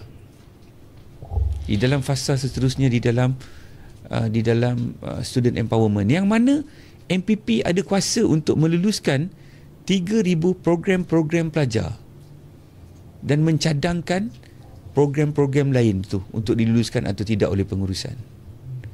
Supaya mereka boleh faham bahawa you have to respect this MPP. Because MPP ada kuasa untuk melulus. Jadi diorang pun akan sakit hati dengan MPP. Oh, apa MPP ni besar sangat ke? Kalau kau rasa MPP tu kecil, kau bertanding jadi MPP. Pasal kita nak satu, kita tak kata bahawa leader mesti MPP. No. Dan boleh tak kita kata orang yang paling hebat dalam Malaysia ni adalah Perdana Menteri Malaysia? Yes, dari segi kuasa membuat dasar dan sebagainya, yes. Tetapi dari sudut kuasa ekonomi dan sebagainya, mungkin CEO of company-company yang besar-besar. Tetapi walaupun CEO company tu besar-besar dan sebagainya, banyak polisi-polisi daripada company dia tu ditentukan oleh this Prime Minister and the Cabinet. Ini yang kita nak kena faham supaya budak boleh faham sampai ke level begitu. Jadi itu yang kita nak, satu suasana yang harmoni. Ada engagement, selalu jumpa, selalu sembang, kan? Tapi kadang-kadang ada juga MPP yang tak berapa faham, ataupun presiden-presiden kelab yang tak faham, ataupun penasihat-penasihat kelab yang tak berapa faham benda ni. Saya tiap-tiap kali pelajar nak pilihan raya, saya akan bagi tahu kepada semua penasihat persatuan, take the best of the best, the cream of the crop from your organisation. Pastikan mereka bertanding MPP. Tetapi ada juga penasihat-penasihat persatuan yang dia tidak nampak level yang begitu. Dia nampak, okey, budak ni bagus, aku kena simpan dia sebagai presiden kelab aku. Dan sepatutnya kapasiti budak tu, patutnya dia bertanding untuk MPP, because pengalaman dia memang budak yang bagus. Maksudnya dia kena jadi MPP. Because we have to go back. Pasal apa? Last kali yang akan membantu membuat dasar universiti ni is MPP. Dia adalah the ultimate power. Pasal tu dia punya pilihan raya dia berbeza, dia dapat allowance berbeza, allowance baju, allowance ni, allowance tu. Jadi ini yang kita kena fahamkan kepada semua orang. Bila dia tak faham, itulah yang dia akan jadi buat macam-macam. Pasal itu saya rasa dengan kita punya kelab yang ramai, bila kita ada banyak aktiviti, kita boleh saja memilih untuk buat grand activity untuk capai PI. Kita buat satu semester 5 program cukup, capai semua PM. Kita habiskan semua duit tu. Kita boleh ambil pilihan yang begitu. Tetapi kita tak nak macam tu. Kita nak program tu banyak. Bila program banyak, maka banyaklah akan wujud pengarah projek. Bila wujud banyak pengarah projek, dia akan wujud pula banyak lagi kita panggil ad hoc committee untuk setiap aktiviti-aktiviti tadi. Maka kalau kita ada 245, kita dah train 245 leader baru untuk melaksanakan program. Dan di bawah ni kemungkinan besar ada 10 hingga 15 pula komiti baru untuk buat program. Maka daripada sini dah kita train budak-budak ni kurang bercakap untuk lebih banyak bekerja, banyak berfikir. Dan ini juga adalah proses yang VC selalu cakap bahawa kita kena beri pelajar kita experimental learning. Kita tak boleh nak berteori saja. Kita kena bagi dia buat kerja baru dia faham. Bagi dia keluar, buat kerja. Jumpa orang luar, how to communicate dengan orang luar dan sebagainya. Dan ini juga cara kita nak melahirkan pelajar kita yang more competent. Seperti mana VC selalu cakap, kita nak lahirkan mahasiswa yang al-khawiyul amin. Mahasiswa yang kuat, yang kompeten dengan pelbagai skill, dan pada masa yang sama juga dia seorang yang amanah, jujur. Itu yang kita nak. Dan we are going to that direction. Dan itu saya rasa strategi yang kita gunakan di Kelantan untuk memastikan produk yang kita lahirkan ni sebenarnya dia bukan jadi begitu saja. Dia adalah yang budak-budak yang kita anggap di dalam kategori talent development. Talent-talent yang kita bangunkan secara terancang, secara halus untuk menjadikan diorang ni is a real leader. Because kita dah setting kita punya leader. It's not, kita bukan nak lahirkan setakat Malaysian leaders, tetapi kita nak lahirkan sekarang ni we are talking about international leaders. Pasal tu di UiTM Kelantan untuk semester ini saja, tahun ini kita target untuk program antarabangsa lebih daripada 12 program. Dan kita dah laksanakan 2 program. Kita ada lagi 10 program to go. Pasal kita percaya pengalaman luar negara ni akan menjadikan student kita is more competent. Saya hari tu bawa budak-budak MPP pergi Filipin. Awak tahulah kadang-kadang orang Ganu ni, dia cakap Melayu pun tak kerti, dia cakap Ganu. Kan? Tapi bila pergi Filipin ni, dia elok pula cakap bahasa, pandai pula cakap bahasa Inggeris. Masih. Dalam masa seminggu tu, saya rasa dia balik Malaysia pun tak dia cakap bahasa Melayu dah. Cakap bahasa orang putih. Kan? So, it's not impossible. It's not impossible. Kita kena bagi ruang. Saya nampak budak-budak UiTM macam lah saya tengok. Saya melihat mereka dengan penuh potensi. Dengan apa tu? Dia orang pun baik. Orang kata-kata juruh lah kan. Juruh belaka. Jadi itulah yang saya nampak. Dan MPP pun saya rasa dari sudut pelaksanaan programnya, saya tengok dah sangat bagus. Dah sangat orang cakap down to the earth. Dan kita ada parlimen mahasiswa. Tuan-tuan tahu tak, parlimen mahasiswa ni pelajar ni dah jadi YB dah. Kan? Duk perang dalam parlimen tu. Tapi yang saya kecewanya, saya duk tengok 5-6 orang tu je yang bercakap dalam tu. Kan? Dan saya faham kenapa jadi macam tu. Because they don't have basic di dalam debat dan pidato. Bila they don't have basic, they don't know how to argue dan sebagainya. Pasal itu saya selalu kalau di Kelantan ni, bila ada pertandingan Piala Rektor, saya akan wajibkan MPP kena hantar satu tim. Semua persatuan kena hantar. To be a good speaker is a choice. Awak yang pilih sama ada awak nak jadi speaker yang bagus ke tak. Awak kena buka diri awak untuk dibodohkan seketika untuk menjadi orang yang pandai. Itu je. Itu je.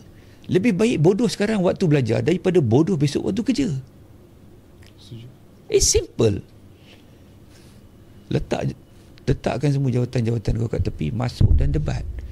Kau tak boleh debat sekali kau terus pandai. Tak. Saya dulu berapa puluh kali lah saya rasa masuk. Masa saya dulu, saya train, sebenarnya saya tidak ada background debat. Background saya pidato. Pidato ni cakap pandai seorang-seorang, rasa hebat. Pasal orang tak tembak kita. Kan? Tapi bila saya masuk debat, saya baru faham. Kau cakap orang boleh balas, kau cakap orang balas. Jadi kau kena lebih kompetitif, kau kena lebih bijak, dan kau mesti lebih kreatif, dan kau mesti lebih laju lah dalam segala benda. Kau tak boleh jawab. Jadi kita pun masuk debat. Saya pun start training untuk Royal Debate. Satu hari training 15 jam, 16 jam. Sampai saya boleh rasa otak saya ni diperah. Awak pernah rasa otak diperah? Otak tu macam tak boleh fikir ya. Bila sampai 10 malam tu dapat motion dah tak boleh fikir. Sampai macam tu sekali. Lepas tu bila pergi lawan pertama kalah, kedua kalah, ketiga kalah, keempat menang jadi best speaker. Saya pun juri ni cakap salah ke ni? Macam mana aku boleh jadi best speaker? Kan? Masa mula-mula takut, lama-lama dia panggil macam apa? Bila debat ni, budak debat ni macam tu lah. Masa mula-mula masuk dia takut. Bila dia dah menang dia jadi galak. Macam ayam sabung kan. Bila dia dah galak tu dia nampak nak lawan. Tapi lepas bila sampai satu level pula kita dah tak nak lawan. Kita nak berbincang elok-elok. Okey lah sampai level tu. That is the process. Tak ada shortcut. Jadi mungkin kena education ni, adakah ada cara lain mungkin yang kita boleh bawa untuk pastikan student kita at least tahu the basics of this mental? Saya rasa Yang Berusaha Encik Mirza Farouk tadi telah menyentuh dan telah pun mengajukan cara yang paling bijak dan cara yang paling berkesan melalui pendekatan. Saya setuju dengan Yang Berusaha Encik Mirza Farouk bahawasanya kita MPP perlu turun padang, perlu bersemuka, perlu komunikasi untuk memastikan yang pertamanya untuk menghapuskan gap antara pelajar dan juga MPP itu sendiri. Seperti mana contoh sekarang ini Yang Berusaha Encik Mirza Farouk sentiasa turun ke program-program pelajar, sudah tentu objektifnya bukan sekadar untuk memberikan sokongan tetapi untuk menghapuskan gap antara mahasiswa dan juga dengan pihak pengurusan supaya mahasiswa berasa begitu selesa dan tiada lagi kalau puitis cinta dia kata tiada lagi sengketa antara kita. Maksudnya apa jua isu yang ada kita boleh direct kepada pengurusan tanpa lagi kita merasa takut, segan dan sebagainya. Jadi saya rasa itulah mungkin cara yang paling sesuai. Kita perlu bersemuka dan mungkin MPP perlu mainkan peranan yang lebih besar dalam konteks memberikan kesedaran kepada mahasiswa-mahasiswa kita itu sendiri, saudara moderator. Baiklah, so boleh kata ayat paling mudah adalah visibility kita lah. Kita perlu tunjuk kita dengan masa yang dapat. Baiklah, jadi sedikit persoalan lagi lah yang ingin saya ajukan kepada saudara YDB kita. Boleh kata setelah 2 kali menjawab jabatan MPP dan juga sebagai yang diputus manis sebagai pelajar, apakah antara cabaran terbesar lah dalam membawa suara mahasiswa, dan pernah tak atau macam terdetik rasa macam kecewa mungkin dengan sistem sedia ada ataupun dengan rasa soalan macam kita dipergunakan oleh certain pihak bila kita menyuarakan mahasiswa-mahasiswa kan? Boleh suarakan. Kalau tanya berkenaan dengan cabaran dalam konteks kepimpinan, cabaran yang paling besar adalah memuaskan hati semua pihak. Itu cabaran yang paling mustahil untuk kita penuhkan. Dan yang kedua, kalau tanya pencabaran lagi, seperti mana yang saudara moderator katakan tadi, untuk kita fahamkan mahasiswa, ini juga salah satu cabaran. Bagaimana kita nak fahamkan mahasiswa ruang lingkup punca kuasa yang ada pada MPP, apa yang MPP boleh lakukan, apa yang MPP tidak boleh lakukan, dan keputusan-keputusan yang tidak populis, kenapa kita mengambil keputusan sebegitu. Proses memahamkan mahasiswa ini adalah satu cabaran yang begitu besar. Sebagai contoh, ketika mana berlakunya banjir baru-baru ini, student mendesak untuk memberikan ODL secara seminggu, dan akhirnya kita katakan risiko-risiko yang ada menyebabkan kita ambil ketetapan yang berikut.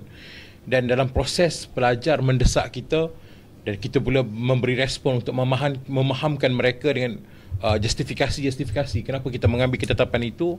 Bagi saya itu adalah salah satu cabaran yang begitu besar.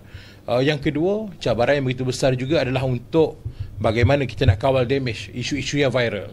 Seperti mana yang berusaha Encik Mirza Farouk sebut tadi, pelajar kita suka menggunakan platform-platform seperti TikTok dan sebagainya untuk mengadu domba isu yang ada tanpa mengikut aliran-aliran yang betul, saluran-saluran yang tepat, menyebabkan dia memberi satu damage yang begitu besar, terutamanya kepada institusi keramat kita itu sendiri, dan membuka ruang untuk orang menyerang, untuk orang mengkritik, untuk orang untuk orang mengata dan sebagainya kepada institusi keramat kita. Ini satu cabaran yang begitu besar.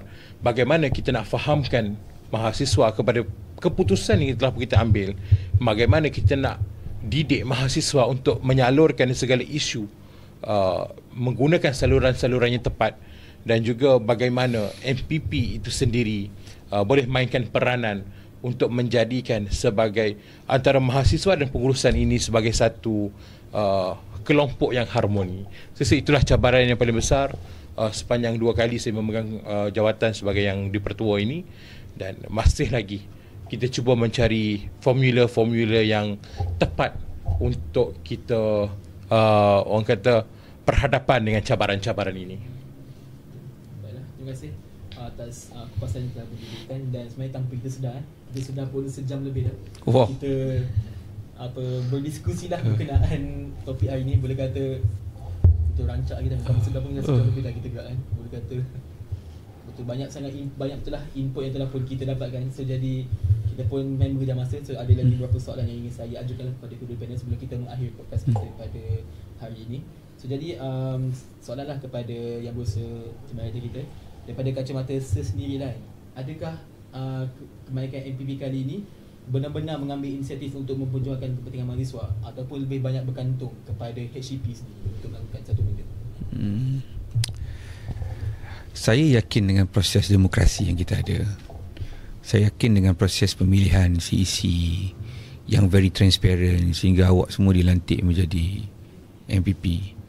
Dan saya juga percaya dengan kaedah dan cara awak memilih siapa YDP di kalangan awak semua yang awak juga sendiri pilih. Dan I believe that process is very transparent process, dan proses itu adalah satu proses yang berjaya. Dan adalah sukar juga untuk menentukan tentang apakah isu ni awak berjaya ataupun tidak berjaya, pasal saya tidak melihat begitu. Saya lihat semua proses masalah-masalah yang berlaku, bagi saya awak dah berjaya menyalurkan kepada pihak pengurusan. Dan awak sendiri pun ada pentas-pentas untuk awak berbincang dan membuat keputusan, contohnya di Parlimen Mahasiswa. Dan keputusan-keputusan Parlimen tu dibawa pula pada pengurusan, dan pengurusan juga akan melihat keputusan-keputusan itu, dan kita akan bincangkan sekali lagi, dan kita pula akan memberi awak melihat daripada sudut-sudut pengurusan pula, kalau kita buat tindakan begini apa yang akan berlaku. Dan daripada situ kita buatlah satu keputusan, dan keputusan itu adalah untuk semua, untuk keharmonian. Jadi bagi saya setiap kali dan setiap MPP yang naik, semua bagi saya dia berjaya untuk menyelesaikan masalah pada zaman dan ketika dia, because masalah-masalah yang ada juga dia berbeza-beza, dia tidak sama. Macam tuan-tuan dulu masa mula-mula naik dah menghadapi masalah banjir, dan itu bukan satu benda yang mudah kan. MPP pun datang bagi makan, jaga bersama-sama dengan sukarelawan, cari fund, cari peruntukan untuk mereka dan sebagainya. Dan saya rasa itu pun dah cukup berjaya lah kalau nak kita bandingkan dengan apa tu yang sebelum-sebelumnya. Jadi saya rasa it's very successful. Dan jelah puji tu puji jugalah kan, tapi memang kita sebagai leader kita kena sentiasa memperbaiki diri. Because kita kena ingat kita punya tempat besok, kita punya game bukan di level national, tetapi you have to think about international punya visibility and performance. Kita kena letak satu standard yang agak tinggi kepada diri kita dan juga kepada organisasi kita. Lepas tu saya selalu bawa budak keluar daripada Malaysia supaya dia ada yakin diri. Seperti mana hari tu kita bawa pelajar-pelajar THO ke Indonesia, ke Trisakti University. Kita adakan dialog di sana, dan kita akan nampak bahawa we are different from them. Kita hari ini bercakap tentang penyanaan pendapatan, we are cakap tentang student visibility, kita bercakap tentang pemerkasaan mahasiswa. Tetapi bagi setengah-setengah negeri, setengah-setengah negara, setengah-setengah tempat, mereka masih lagi dalam naratif yang lama. Dan mereka juga kadang-kadang rasa macam they also need to change, seperti mana kita punya direction sekarang ni yang lebih baru. Dan saya rasa we are in the right direction lah. Cuma kita tak boleh berpuas hati, kita kena sentiasa dinamik. Pasal Saidina Umar pun kata apa, kita kena didik anak kita untuk dia membesar pada zaman dia. Jadi saya pun tidak boleh membiarkan satu standard untuk kita bawa sehingga 10-20 tahun dengan syllabus yang sama, dengan strategi yang sama. Tak boleh, because zaman berubah. Seperti mana yang saya selalu cakap kepada pelajar kita, pelajar hari ini dia keluar, dia mesti kena ada skill set yang berbeza daripada skill set pelajar dulu. Awak keluar, awak paling tak ada pun digital literacy, your digital literacy have to be very high. Awak mesti kena pandai buat video, awak mesti kena pandai buat live, awak mesti kena pakai, mesti ada kemahiran untuk menggunakan this Google Form, Google Sheet ni, all this Google Drive punya semua ni, mesti awak kena tahu. Kalau awak tak tahu, tak boleh, because this is the new requirement yang mesti kena ada pada hari ini. Jadi the skill set akan terus bertukar, akan terus berubah, awak pun akan terus bertukar, terus berubah, dan MVP yang akan masuk, dia akan kena ada skill set yang berbeza untuk zaman dia, untuk pelajar dia. Jadi pasal itu tak boleh relax. Tak boleh relax. Pasal tu di Kelantan, kalau tuan-tuan tengok, kita punya in-house training module. In-house training module. Dan saya rasa Hanif pun tahu, dia tak ada pun dekat tempat dia dulu. Kita ada in-house training module yang kita dah setting untuk MPP. Dia mesti go through 21 or 24 volume, 24 module, small module yang dia kena lalui. Iaitu di antaranya adalah modul berkaitan dengan perkeliling dan punca kuasa, kemudian team building, time management, macam mana nak program management, nak belajar tentang all this Q sheet dan sebagainya. Because kita nak MPP kita ni dia ada reference power. Macam saya sebut tadi, reference power. It's not authority power, tetapi reference power. Bila dia keluar besok, dia akan terus dirujuk, dan dia keluar besok, orang dah tahu ni budak UiTM macam punya branding, kalau MPP dia mesti level macam ni. Jadi itu yang kita nak buat, dan kita tak akan berhenti, kita akan terus. Cuma kita akan measure. Kalau benda tu terlampau stres sangat, kita akan kurangkan sikit. Dan untuk makluman korang ni, untuk maklumat MPP, di UiTM ni kita ada 3 modul kita. Bukan saja untuk MPP, modul yang sama juga kita akan turunkan kepada JPK College, because the module is very specific. Tetapi kita kena tukar sikit modul-modul tu yang bersesuaian dengan college punya environment. Dan kita juga ada modul untuk SRK. Pasal apa? SRK kita ni dekat UiTM Kelantan bukan semuanya AB, kita CD pun ada. Yang pasal kita tak boleh dapat AB, masa kita bagi CD. So diorang ni pun kita bagi training, dan tuan-tuan pun tahu sekarang ni suasananya macam mana. Kalau dulu pelajar-pelajar kita dengan polis bantuan ni kadang-kadang agak tegang, kan? Sekarang dah tak tegang lagi. Nak tegang macam mana? Diorang pergi kat depan tu, Assalamualaikum sir, kan? Kalau kena panggil, yes sir.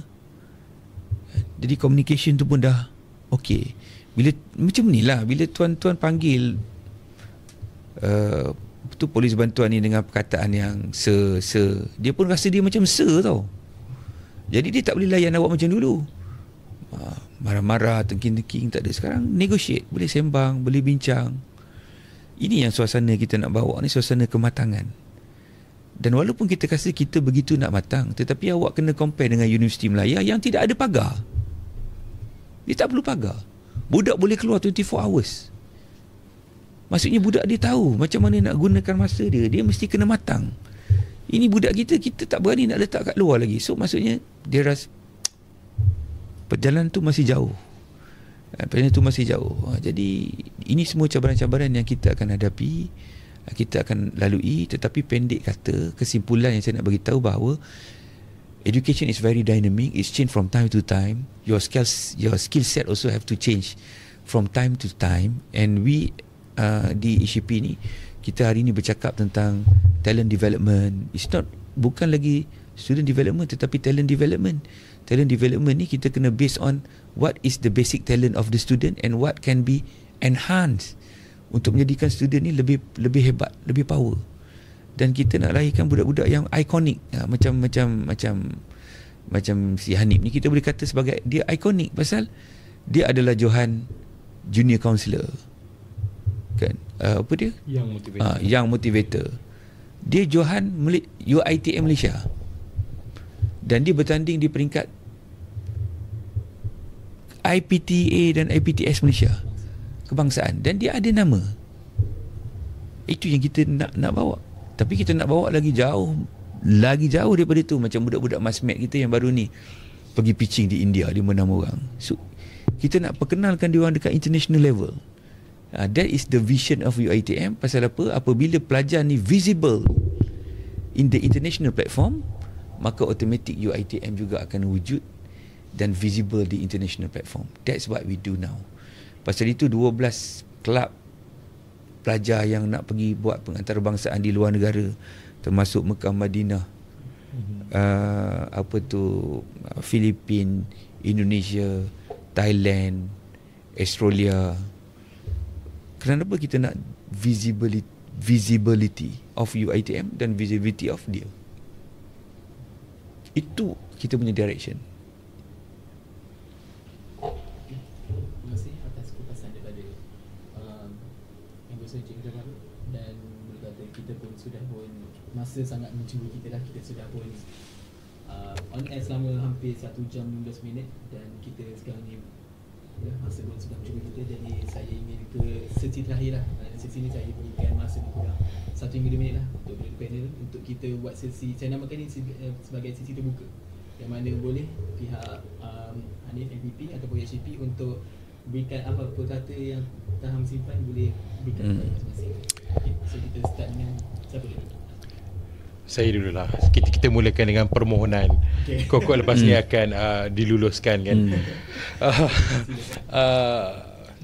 Pertama sekali, apa yang saya nak sampaikan adalah saya mewakili pihak keseluruhan pihak mahasiswa mengucapkan jutaan terima kasih kepada Yang Berusaha Encik Mizaff Farouk atas komitmennya, bukan sekadar cakna kepada masalah-masalah mahasiswa, tetapi saya rasa bukan 70-80% program mahasiswa yang Encik Mizaff Farouk turun.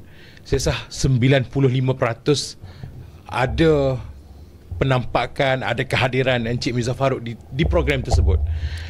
Kalau kata 5 program hari itu, 5 program lah akan ada kehadiran Encik Mizaff Farouk. So saya rasa ini satu sokongan yang begitu besar kepada mahasiswa. Bagaimana mahasiswa melihat pengurusan memberikan sokongan ataupun mengiktiraf usaha-usaha mereka untuk menganjurkan program-program, menyebabkan mereka saban hari tidak pernah berputus asa untuk menganjurkan program-program yang berimpak tinggi, khususnya dalam dalam universiti kita ini. Itu yang pertama. Yang kedua, kita berbicara hari ini soal balaci HCP ataupun pejuang mahasiswa. Saya berharap agar mahasiswa di luar sana faham konteks membuat keputusan bukan melihat kepada satu pihak semata-mata, tetapi dalam konteks membuat keputusan kita perlu lihat kepada kesemua pihak yang terlibat.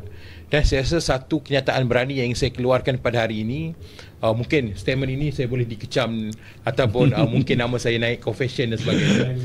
Tapi saya rasa saya perlu untuk berikan kenyataan bahawasanya Majlis Perwakilan Pelajar tidak semestinya memenangkan pelajar dalam segala hal.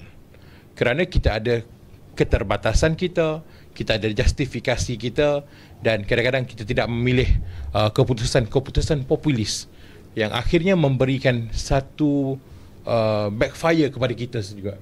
Dan akhir sekali, permintaan saya kepada pihak HCP lah, mungkin boleh berikan sedikit punca kuasa kepada kami di MPP untuk membuat sebarang tindakan-tindakan yang mungkin dalam aspek yang kecil, supaya kita melihat ataupun mahasiswa di luar sana melihat bahawasanya MPP ini bukan sekadar berbicara, bukan sekadar bercakap, tetapi ada juga punca kuasa ataupun ada ruang untuk kami mainkan peranan bagi menyelesaikan isu-isu yang mungkin di peringkat kolej atau contoh sebagainya mungkin boleh dipertimbangkan di peringkat HCP. Dan sekali lagi saya ucapkan terima kasih banyak-banyak kepada Encik Mizaff Farouk atas sokongan, kepada semua persatuan-persatuan di UiTM Cawangan Kelantan, tak kisah sama ada Machang ataupun Kota Baru. Dan sekali lagi saya zahirkan penghargaan kepada Yang Berhormat Timbalan Rektor High Awal Pelajar UiTM Cawangan Kelantan dan mewakili keseluruhan mahasiswa di UiTM Cawangan Kelantan mengucapkan penghargaan dan juga terima kasih kepada Yang Berhormat Encik Mirza Farouk. Itu sahaja daripada saya. Okey. Pertama permintaan Hanif tu kan. Lulus. Lulus. Ni saksi semua kat sini. Lulus. Pasal dia cakap pun umum je. Tak jelas pun apa dia nak. Kalau dia nak minta 1,000 ke 2,000 ke tu jelas kan. Ini dia kata nak kuasa untuk bertindak. Umum. Ayat-ayat politik lah tu sebenarnya. Jadi kita pun lulus secara politik. Nanti kita akan masuk kepada perbincangan yang lebih terperinci. Jadi sepatutnya dia kena lebih bijak menggunakan kesempatan untuk memberi dalam bentuk very factual kan. Okay. Jadi macam ni lah sebenarnya saya suka apa yang rektor selalu cakap. Rektor cakap apa? Dia kata awak ni semua pelajar-pelajar UiTM ni semua anak-anak saya. Kan? Rektor dengan saya pun umur beza setahun je. Kan? Tapi saya tak boleh nak cakap anak-anak macam tu pasal saya rasa saya muda kan. Gitu. Tapi rektor selalu cakap macam awak ni semua macam anak-anak saya. Kan? Sebenarnya bila dia cakap macam anak-anak tu, satu perkara yang besar yang tuan-tuan kena faham bahawa pengurusan sayang tuan-tuan ni semua macam anak-anak dia. Tetapi kadang-kadang sayang seorang bapa juga kadang-kadang selalunya disalah tafsir oleh anak-anak. Jadi konflik kepada keyakinan dan kesalahfahaman ni akan berlaku. Cuma the way to resolve it adalah melalui komunikasi. Mak bapak pun kadang-kadang kurang berkomunikasi dengan anak-anak. Maka anak-anak pun dia akan anggap macam-macam. Dia meletakkan macam-macam stigma di dalam pemikiran dia yang dia fikirkan sendiri. Jadi pasal itu tuan-tuan kena faham, satu, pengurusan UiTM sayang tuan-tuan seperti anak-anak sendiri. Kita pengurusan tak pernah menganaktirikan tuan-tuan. Kadang-kadang tuan-tuan yang berasa begitu. Saya daripada awal saya memegang jawatan sebagai timbalan rektor, saya selalu berkata pintu saya sentiasa terbuka. Dan ramai pun yang masuk dalam tu kadang-kadang minta benda-benda yang bukan-bukan pun. Pasal dia tak faham prosedur. Ada budak yang datang nak minta pelekat kenderaan contohnya. Saya akan cerita kepada dia. Saya tak boleh bagi pelekat kenderaan begitu saja. Dia ada prosedur dan peraturan yang kena ikut. Kalau awak ada masalah kesihatan, saya boleh consider. Ataupun ada yang datang, memang perkara tu tak ada pun di dalam peraturan yang saya boleh membenarkan. Jadi saya tak boleh benar. Jadi saya terpaksa kena bagi tahu macam Hanif cakap lah. Because there is a law.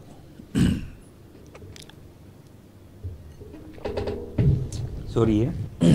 Dia ada peraturan yang kita kena follow. Kita kena ikut. Kita kena ikut.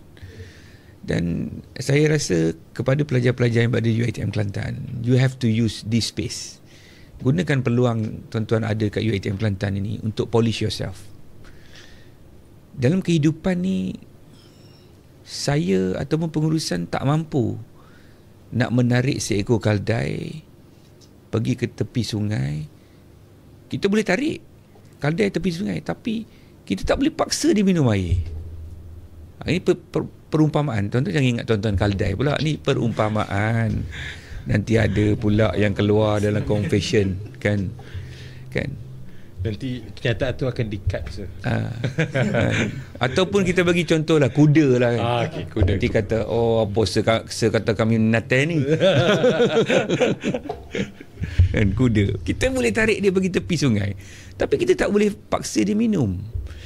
You have to use the opportunity semasa awak berada di Kelantan to polish yourself, because you will be responsible for yourself. It's not me. Dan kepada semua pemimpin pelajar, you kena faham benda yang you buat is not for the university, but you do it for you yourself. Kemahiran yang akan di-embed dalam diri awak, bagaimana awak menyelesaikan masalah, kekuatan awak berfikir, kekuatan awak menghadapi masalah, applied experience yang awak dapat dalam universiti ni, macam mana you nak buat program dan sebagainya, semuanya itu, kemahiran itu akan abend pada diri awak. Kos yang dikeluarkan oleh universiti itu semua akan awak serap, dan awak yang akan jadi mahir, dan awak yang akan jadi pakar. Dan awak kena ingat, macam mana awak pakar pun ada orang lebih pakar daripada awak. Pasal tu you have to work very hard very smart, dan benda yang paling penting sekali adalah hari ini adalah resilient, ketahanan untuk kita survive. Whatever happen, apa masalah, apa cabaran yang kita hadapi, kita cuba untuk kekal resilient, tahan lasak. Pasal itu, ini elemen yang kita nak masukkan kepada pelajar kita. Tuan-tuan, saya pergi ke banyak universiti di luar negara. Saya pergi ke Filipina. Saya tengok macam mana di Filipina, di Cagayan State University, menyambut Hari Sukan, 100% pelajarnya terlibat dalam macam mana nak menyambut Hari Sukan, menari ramai-ramai satu universiti. Dan itu yang semalam kita nak try untuk kita punya selawat, UiTM Kelantan berselawat. Tapi Alhamdulillah lah, semalam kita rasa lebih kurang 1,200-1,300 orang ada, insyaAllah, Alhamdulillah. Tapi itu pun masih lagi tak mencapai matlamat dan standard tempat yang saya dah pergi. Sepatutnya kita dekat sini, kita boleh buat 4,000 student untuk berselawat bersama-sama kita. Berselawat ni pahala. Mengingatkan diri dengan Allah, mendekatkan diri dengan Allah, menjauhkan daripada maksiat. Apa yang kita tak boleh buat? Jadi kita cuba. Tetapi saya tak akan berjaya kalau tuan-tuan semua tidak bersedia untuk bersama-sama. Jangan terlalu banyak fikir konflik benda kecil-kecil. Kita orang Islam, kita kena faham perkara yang paling mudah sekali. Faham konsep leadership and followership. When you leader, you lead. When you follower, you follow. That's all. Senang. Terapkan sifat obedient, ketaatan. Kita isteri taat pada suami. Kita suami taat pada Allah. Selesai. Kan? Benda kecil. Anak taat pada ibu bapa. Selesai. Ini kadang-kadang kita duk cari benda kecil-kecil, kita nak besar-besarkan. Tidak ada satu manusia yang sempurna dekat dunia ni. Awak nak kritik saya, dari jauh tak apa nampak lah. Itu biasa. Nak buat macam mana? Itu orang kritik saya atau besar kritik saya? Awak nak kata Hanif ni tak boleh sembunyikan diri ke? Sado lah, gangster ke apa, macam-macam cakap. Tapi kita boleh kritik lah kan. Tapi apa keuntungan daripada kritikan tu? Itu yang kita kena fikirkan. Pasal tu saya nak pelajar-pelajar UiTM Macang, terutamanya UiTM Malaysia, terutamanya kita Bumi Putra, kena ada satu semangat yang kuat. Kita kena faham sejarah. Pasal sejarah itu akan membentuk kekuatan diri kita. Dan sejarah itu adalah fundamental dalam keseluruhan perbincangan kita mengenai semua isu yang ada, akan go back to the fundamental. Jadi pelajar UiTM yang cintakan sejarah, jadi pelajar UiTM yang faham sejarah, yang mesti ada jati diri. Jangan duk sibuk dengan nak mewarna rambut. Lepas tu nak lawan pihak universiti, kenapa kami tak boleh warnakan rambut kami kuning, purple ataupun hijau? What is the point of this discussion and this collusion? What is the point? Kan? Kita duk main isu kenapa kami tak boleh bawa kereta pergi universiti. There is a clear cut of peraturan. Kalau awak duduk di kolej, awak tak boleh bawa kenderaan. Tetapi macam di UiTM Kelantan ni, kita tengok di kawasan kolej kita banyak ada tempat parking. Yang undang-undang kata tak boleh pun kita bawa juga. So kita cuba convert dia untuk generate income.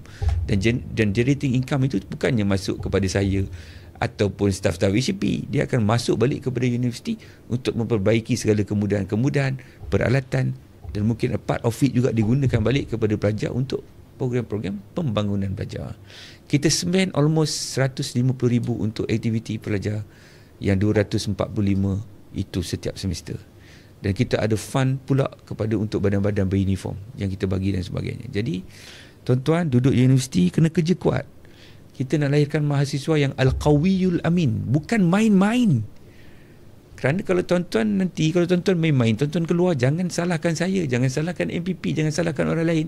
You have to blame yourself. Clear?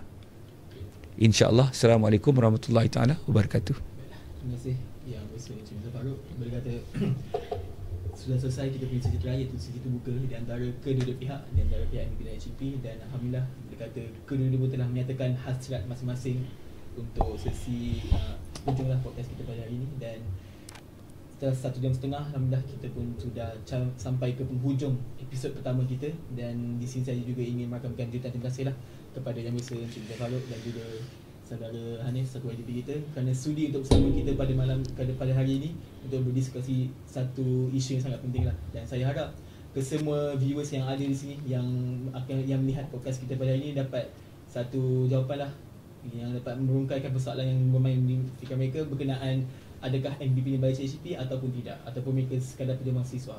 Okay, so jadi saya harap kita semua jelaslah dengan apa yang telah pun dibincangkan pada episod pertama kita, dan saya harap kalian semua akan terus setia bersama kami untuk saksikan episod kedua untuk podcast Sembang Tepi. Jadi insyaAllah itu saja untuk episod pertama kita pada hari ini. Sekali lagi saya ucapkan terima kasih kepada Encik Zafar Farouk dan juga saudara Hanif kerana sudi bersama kita pada hari ini, dan juga kepada semua penonton yang ada di sini, terima kasih kerana setia hingga ke akhirnya, dan insyaAllah kita akan jumpa pada episod kedua podcast Sembang Tepi. Sekian, terima kasih. Assalamualaikum.